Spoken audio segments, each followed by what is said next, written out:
Israel और Hamas के बीच 11वें दिन भी युद्ध जारी है, लेकिन अब इस युद्ध को रोकने के लिए या चेतावनी के रूप में दूसरे देशों की एंट्री भी हो रही है। ये इसलिए क्योंकि रूसी राष्ट्रपति पुतिन ने इजराइल के प्रधानमंत्री बेंजामिन नेतन्याहू से फोन पर बात की है। पुतिन ने कहा है कि रूस इजराइल और फिलिस्तीनियों के बीच टकराव को खत्म करने में मदद करने को तैयार है। इसके अलावा बातचीत के माध्यमों से शांतिपूर्ण समाधान निकालने के लिए भी रूस तैयार है। बता दें कि ये जानकारी रूसी राष्ट्रपति कार्यालय क्रेमलिन ने दी है। क्रेमलिन ने कहा है कि इससे पहले सोमवार को पुतिन ने ईरान, मिस्र, सीरिया और फिलिस्तीनी नेताओं से युद्ध को लेकर चर्चा की थी, जिसमें उन्होंने कहा था कि नागरिकों के खिलाफ किसी भी तरीके की हिंसा स्वीकार्य नहीं है। रूस का ईरान और प्रमुख अरब शक्तियों से संबंध अच्छा है। इसके अलावा उसका इजराइल से भी संबंध है। पुतिन ने बार बार कहा है कि इस तनाव के पीछे अमेरिका का हाथ है। रूस की तरफ से इस तरीके के बयान आते ही अमेरिका ने साफ कर दिया है कि दूसरे देश इस पर रोटियां ना सेके। अमेरिका इजराइल के साथ है और आगे भी रहेगा।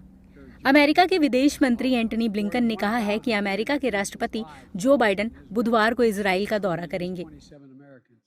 Including at least 30 Americans, that Israel has the right and indeed the duty to defend its people from Hamas and other terrorists and to prevent future attacks.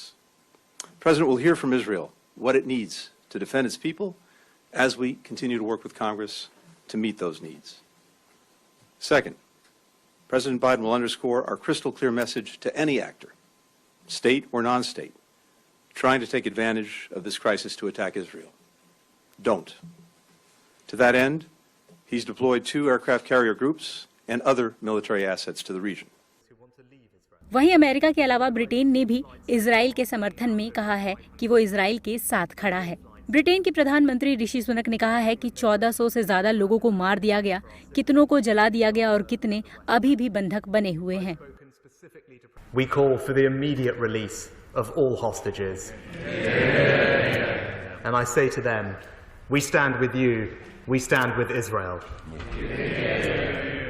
The murdered and the missing come from over 30 countries, including the United Kingdom. The terrible nature of these attacks means it is proving difficult to identify many of the deceased. पश्चिमी देशों के अलावा middle east के देश फिलिस्तीन के समर्थन में हैं।